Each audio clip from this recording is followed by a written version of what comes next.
आगे बढ़ते हैं और पश्चिम एशिया में युद्ध के संकट से मार्केट का मूड पूरी तरीके से बिगड़ा हुआ है। रैलीज हो रही हैं बीच बीच में, लेकिन वो टिकती नहीं है। जैसा कि आपने आज देखा, 3 दिन की रैली वापस ऑलमोस्ट वहाँ होने की तैयारी हो रही है। इस समय क्या अप्रोच हो आपकी, सब डिस्कस करेंगे व्हाइट ओक कैपिटल के एएमसी के सीईओ आशीष सोमैया से। Ashish ji, good morning. आशीष जी, ये जो फेज़ है मार्केट का, और जिस तरीके से हम ब्रेंट में 115 पर की तैयारी कर रहे हैं, इंडियन बास्केट ऑलरेडी 140 150 पर आ चुकी है। मेरा पहला सवाल ये है कि एक तो हो गया नियर टर्म का इम्पैक्ट, जो क्लियरली अभी हमको दिख ही रहा है। क्या मार्केट तैयार है एक प्रोट्रैक्टेड इम्पैक्ट के लिए? इसका अर्निंग्स पर इम्पैक्ट होगा, आगे जाते हुए सेंटिमेंट पर इम्पैक्ट होगा, फंड फ्लोज पर इम्पैक्ट होगा। क्या मार्केट तैयार है इसके लिए? अभी मार्केट यहाँ से और गिर सकता है? अनुज जी, आई थिंक फर्दर डाउनसाइड मतलब और गिरना आप रूल आउट नहीं कर सकते हैं। क्योंकि जैसा आपने बताया, सेकेंड ऑर्डर इम्पैक्ट हम बोलते हैं, या कि भाई अगर ये प्रोलॉन्ग रहा। देखिए, जैसे अगर आप कल ट्रम्प साहब का जो भी ट्वीट या अनाउंसमेंट अगर आप देख सकते हैं, तो उन्होंने कहा है कि भाई इजराइल हैज अटैक्ड, अपने आप ही इजराइल ने अटैक कर दिया ईरान के गैस फील्ड को। और अब हम चाहते हैं कि भाई यहाँ पे ये मैटर रुक जाए और ईरान इसको फर्दर एस्केलेट ना करे और कतर को बचाए रखे, एटसेट्रा एटसेट्रा। ये सब कॉमन न्यूज़ है, हम सबको पता है। तो अगर किसी न किसी तरीके से एग्जिट, जैसे यूएस प्रोबेबली इस सिचुएशन में से एग्जिट चाहता है। पहले भी स्ट्रेट ऑफ हॉर्मज में नेटो के मेंबर्स दूसरों को इन्वॉल्व करने की बात हुई। तो हमको ऐसे वॉर के विश्लेषक नहीं है, हम सब वही न्यूज़ पढ़ रहे हैं सब एक साथ। लेकिन इस तरीके से जान पड़ता है कि भाई कहीं ना कहीं से एक एग्जिट की तलाश की जा रही है ये सिचुएशन में से। अगर किसी तरीके से इसमें से इनको एग्जिट मिलता है, तो चलिए ये 15-17 दिन का जो हमारे पे इम्पैक्ट है वो इम्पैक्ट है। अभी 31 मार्च के बाद अप्रैल में रिजल्ट्स आएंगे, कंपनीज के कमेंट्री जो है ये काफ़ी इंपॉर्टेंट रहेगी, बिकॉज वहाँ से हम लोगों को गाइडेंस मिलेगा। तो मुझे ऐसा लगता है कि इमीडिएट बेसिस पे अगर एक एग्जिट इनको मिलता भी है, तभी भी हम लोगों को कॉर्पोरेट कमेंट्री और रिजल्ट्स के समय का जो डिस्कशन है वो देखना चाहिए। दूसरी बात, अगर यहाँ से एग्जिट नहीं मिलता है, इसी तरीके से एस्केलेशन पे एस्केलेशन होता है, तब तो डेफिनेटली सेकेंड ऑर्डर की क्या बात करें, तब तो तेल और गैस और ये सब के ऊपर और भी न्यूज़ फ्लो और भी डिस्टरबेंस देखने को मिलेगा। तो मुझे ऐसा लग रहा है कि अभी का जो माहौल है इसमें थोड़े टाइम सब लोगों को सचेत और सावधान रहना चाहिए, कोई एग्रेसिव करना नहीं चाहिए। और मार्केट को वॉच करना चाहिए कि भाई किस तरीके से रिजल्ट सीजन कमेंट्री, ये जो डेवलपमेंट हो रहे हैं किस तरीके से प्ले आउट होता है, इसके ऊपर नजर रखना चाहिए। आशीष जी नमस्कार, वीरेंद्र बोल रहा हूँ। मेरे ख्याल से बिल्कुल सही कहा आपने। अगले 15-20 दिन, 1 महीने में काफ़ी वॉचफुल रहना चाहिए। इन सर्कमस्टेंसेस को कोई भी आप देखें प्रेडिक्ट नहीं कर सकता। आईटी पर आपका क्या व्यू बन रहा है? आईटी की ये गिरावट मेरे ख्याल से आपके मेरे करियर की सबसे बड़ी गिरावट है ना। आई मीन, ऐसा पेन तो हमने कोविड में नहीं देखा था, ऐसा पेन हमने शायद 2000 में भी नहीं देखा था। ये जो बड़ा गिरावट रही, कितना वॉचफुल रहेंगे आप इस बार की मैनेजमेंट कमेंट्रीज को लेकर? अभी हैप्पीएस्ट माइंड का एक वन ऑफ केस हुआ था, उन्होंने अपने अपने FY27 की अर्निंग्स को लेकर थोड़ा सा प्रोडिक्शंस की, कुछ अच्छे शब्दों का इस्तेमाल किया। आईटी पर आपका टेक क्या है इस बार?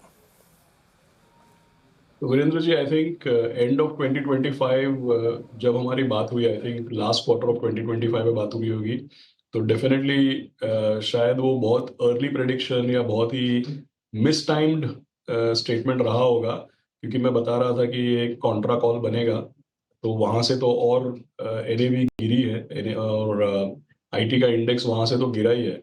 तो वो तो डेफिनेटली एक गलत एक्सपेक्टेशन था। लेकिन अभी भी मेरा जो मेरी जो अंडरस्टैंडिंग है, जो मुझे समझ में आता है, आई वुड स्टिल से कि वो कॉन्ट्रा बेट है। और तभी अगर आप देखें तो मेरा ये एक्सपेक्टेशन था कि भाई यूएस में कभी ना कभी ये जो एआई का हाइप है या जो एआई की ये रैली है, इसके ऊपर सवालिया निशान उठेंगे। तो ज़रूर यूएस में जब रिजल्ट्स आते हैं तो एआई, ये हाइपर स्केलर्स और कैपेक्स जो कंपनियां कर रही है, उनके वो सवाल पूछे जा रहे हैं कि भाई किस तरीके से रिटर्न ऑन इन्वेस्टेड कैपिटल बनेगा। ये सब आप एआई का इन्वेस्टमेंट कर रहे हैं, भाई अगर साल में कोई $500 बिलियन का निवेश करता है, तो फ्यूचर में उसको 1.5-2 ट्रिलियन का रिटर्न मिलना चाहिए अपनी रिटर्न ऑन इन्वेस्टेड कैपिटल बनाने के लिए। तो कहाँ से ये आएगा? और अगर आप देखें, ये जो एआई का पूरा कमर्शियलाइजेशन अगर करना है, तो आईटीईएस कंपनी को ही ऑर्गेनाइजेशंस को एआई एनेबल और एआई के लिए रेडी करना पड़ेगा, क्योंकि इसमें डेटा इंटीग्रेशन, क्लाउड माइग्रेशन, उसके ऊपर एनालिटिक्स, एनालिटिक्स के ऊपर फिर इंटेलिजेंस और ऑटोमेशन की बात की जा सकती है। बट जहाँ तक मेरी अंडरस्टैंडिंग है, काफ़ी सारे बड़े ऑर्गेनाइजेशंस में data integration, 100% cloud migration, analytics, बहुत सारी चीज़ें आज फुल्ली प्रिपेयर्ड नहीं है। तो मेरा ऐसा मानना है कि आईटी एनेबलमेंट में, आईटी में काम करने के लिए भी हमारी आईटीईएस कंपनीज का रोल रहेगा।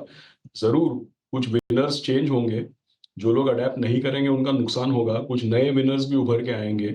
Small and mid cap IT companies पे ध्यान रखना चाहिए। तो मुझे ऐसा लगता है कि ज़रूर 3 महीने पहले जब मैंने बात की, वो तो अब हमको पता है कि टू अर्ली या गलत टाइमिंग था, लेकिन फिर भी ये एक कॉन्ट्रा ट्रेड बनता है।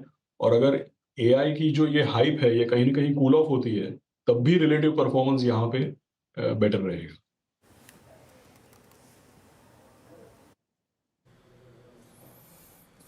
ओके, ये हो गई निफ्टी आईटी पे। अब आते हैं एक दो और बास्केट पे।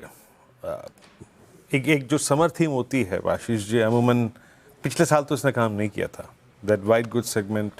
थोड़ा वाइट गुड सेगमेंट को और बढ़ाते हैं, that electrical equipments, consumer durables.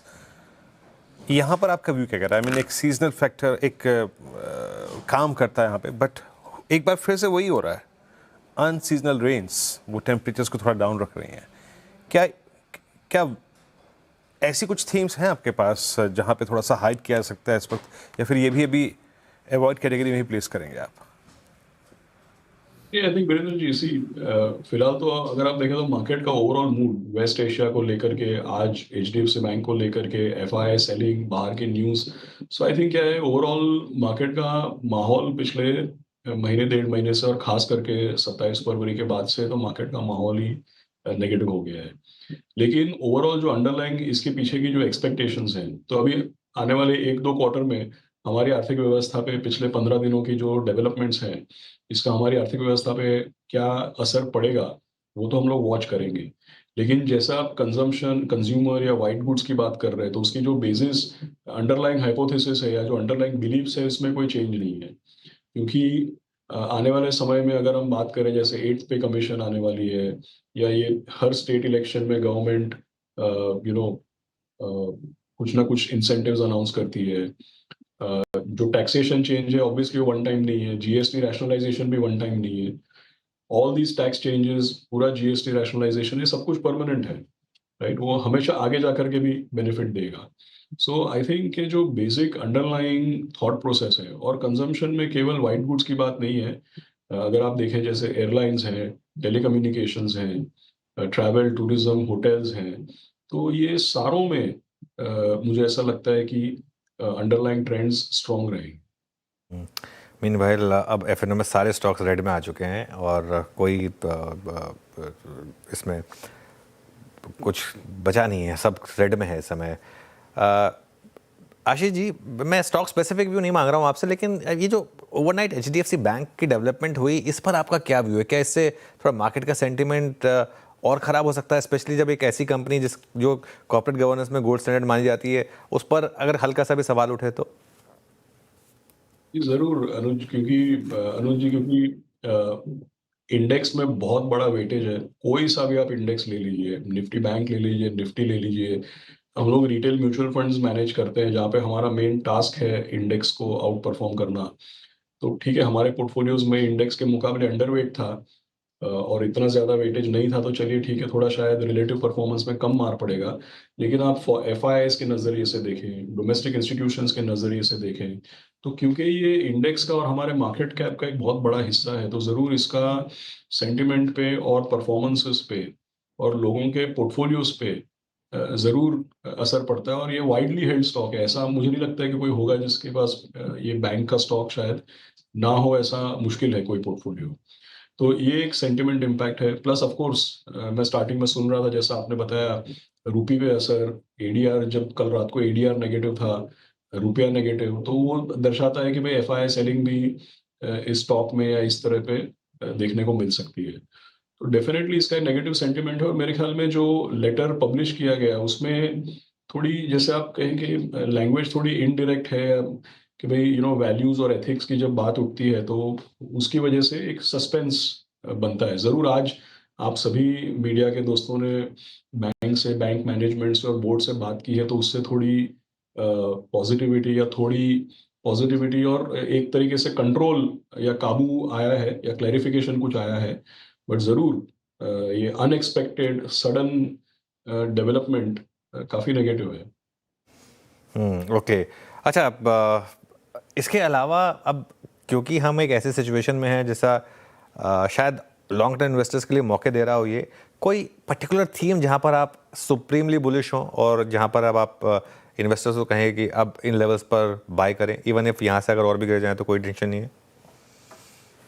तो अनुज जी, दो चीज़ें हैं। जैसे एक तो मैं हमेशा मतलब मैं बता ही रहा हूँ लोगों को कंटिन्यूसली, बिकॉज ऐसे समय पे हमारे तो क्लाइंट इंटरेक्शंस, जो वित्तीय सलाहकार है उनके कॉन्फ्रेंसेस, ये सब एक्चुअली बढ़ जाता है। काफ़ी इंटरेक्शंस दिन में 3-3 4-4 बार इंटरेक्शंस होते हैं, वेबिनार्स होते हैं। तो हम सब लोगों को यही बताते हैं कि भाई देखिए, हर दूसरे साल किसी न किसी कारण से 15-20% की गिरावट आती है मार्केट में।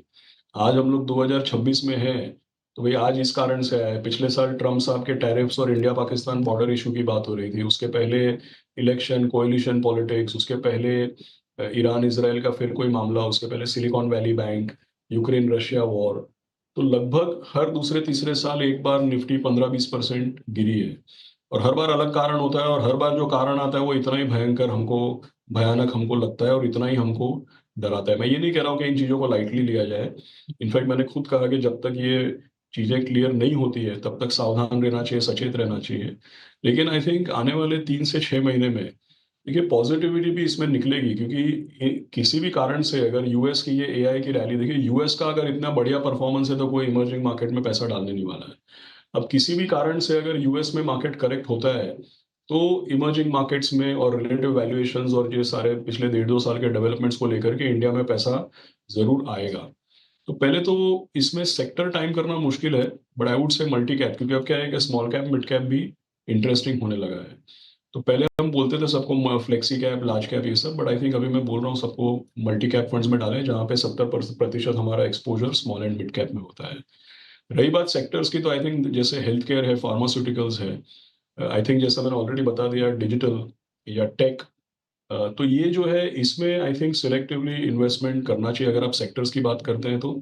और अगर आप मार्केट कैप की बात करते हैं, मुझे ऐसा लगता है कि थोड़ा small and mid cap collect करना शुरू करना चाहिए, और आने वाले 3 से 6 महीने में ग्रेजुअली एंट्री लेनी चाहिए। ओके। चलिए, बहुत बहुत शुक्रिया आशीष जी आज हमारे साथ जुड़ने के लिए और इन सब टॉपिक्स पर अपना व्यूज़ सामने रखने के लिए।